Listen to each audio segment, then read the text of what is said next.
ব্রিগেডের ময়দানে 26 তারিখ ব্রিগেডের ময়দানে যাচ্ছি কি যাচ্ছি না এই নিয়ে একাধিক মানুষ প্রশ্ন করছে, জানতে চাইছে যে ভাইজান যাচ্ছেন কি যাচ্ছেন না।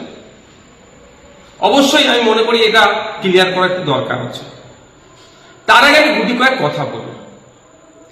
কেন্দ্র সরকারের এই নিয়ে আসা কালা কানুনের বিরুদ্ধে সর্বত্র গণতান্ত্রিক প্রক্রিয়ায় শান্তিপূর্ণভাবে প্রতিবাদ করে যেতে হবে। সুপ্রিম কোর্টে আমি আইনে, আমার মতো অনেকে আইনি লড়াই লড়ছেন। আগামী 5 তারিখ ডেট আছে। আন্দোলন সংগঠিত করতে হবে, শান্তিপূর্ণভাবে আন্দোলন করতে হবে। আমরা এখানে যত আন্দোলন সংগঠিত করতে পারবো দিল্লিতে ইম্প্যাক্ট হবে। আর আমাদের আন্দোলনে যদি হিংসা, আমাদের আন্দোলনে ঢুকে যদি হিংসা ছড়িয়ে দেয় তাহলে কিন্তু এর ব্যাড ইফেক্টটাও দিল্লিতে পড়তে পারে। সুতরাং আমরা যারা আন্দোলন যেখানে যেমন ভাবে করছি, আমাদের আন্দোলনটা যেন গঠনমূলক হয়, শান্তিপূর্ণ হয়, ধর্মনিরপেক্ষ হয়, গণতান্ত্রিক প্রক্রিয়াতে হয়। আমাদের আন্দোলন ঢুকে কেউ যদি হিংসা ছড়াতে যায় সেগুলোকে আমাদেরকে আটকাতে হবে। ভাঙড়ে আমাদের আন্দোলনে হিংসা ছড়ানোর চেষ্টা হয়েছে, হিংসা ছড়িয়েছে। জঙ্গিপুরে সেখানে পুলিশ অতি সক্রিয় হিংসা ছড়িয়েছে।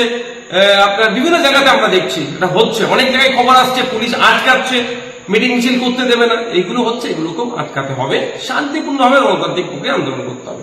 এখন আমার পক্ষে আমি যে উত্তরটা দিচ্ছি, ব্যাপারটা হচ্ছে অনেক সময় নিজেকে আগুনে পুরাতে হয় সমাজকে আলোকিত করার জন্য, অনেক সময় নিজেকে একটু গুটিয়ে নিতে হয় বৃহত্তর স্বার্থের জন্য।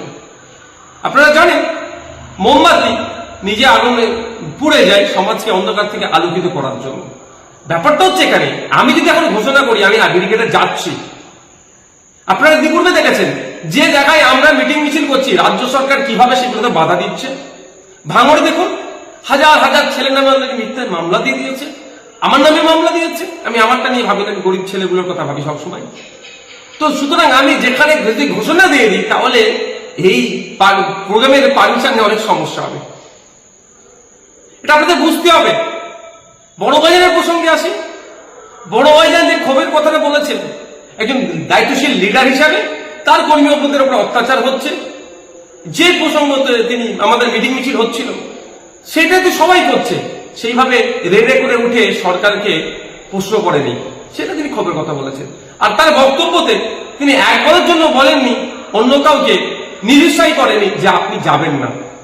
তো আমি আবার ফিরে আসি, আমার বলার বক্তব্য এটাই, আমি যদি এই মুহূর্তে ঘোষণা করি যে আমি 26 তারিখে ব্রিগেডে যাচ্ছি, তাহলে আমি আমার যতটুকু রাজনৈতিক জ্ঞান আছে সে জায়গা থেকে বলছি রাজ্য সরকার হেন তেন প্রকারে চেষ্টা করবে এই পারমিশনকে বাতিল করানোর জন্য।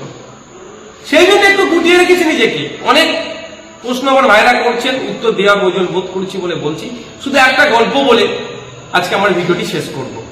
গল্পটি এটাই, বাচ্চাবেলায় পড়েছিলাম আমি, এক রাজার দরবারে, এক বাদশার দরবারে দুটো মহিলা এসেছিলেন একটি শিশুর প্রকৃত মাকে সেই মর্মে বিচার জানাতে।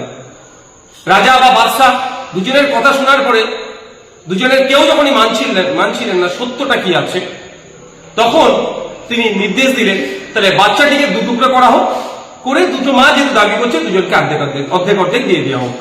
সেই সময় যে নকল মা সেজে বাচ্চার প্রতি ভালোবাসার কথা বলছিলেন, যেটা আমার সন্তান, সে মাটি এগ্রি হয়ে গেল। কিন্তু আসল যিনি মা তিনি বললেন না না রাজামশাই বা বাদশাহ, যে আপনি বাচ্চাকে দুটুকরা করতে হবে না, ও বাচ্চাটা উনি নেই, অন্তত জীবনে বেঁচে থাকবে। নিশ্চিতভাবে আমার গল্প ছাড়া একটা কথা বলুন, আপনারা বুঝতে পারছেন। আপনাদের অনুরোধ করব গণতান্ত্রিক প্রক্রিয়ায় শান্তিপূর্ণভাবে ওয়াকফ সংশোধনী আইনের প্রত্যাহারের জন্য বেশি বেশি মিটিং মিছিল করুন। মাথায় রাখবেন, মিছিল নয় মিটিং করুন। মাথায় রাখবেন এই মিটিং এ কেউ না হিংসা করতে পারে। যত মাথার সংখ্যা বাড়াবে তত দিল্লিতে ইম্প্যাক্ট করবে। তবে হ্যাঁ, শান্তিপূর্ণভাবে পৌঁছাবে।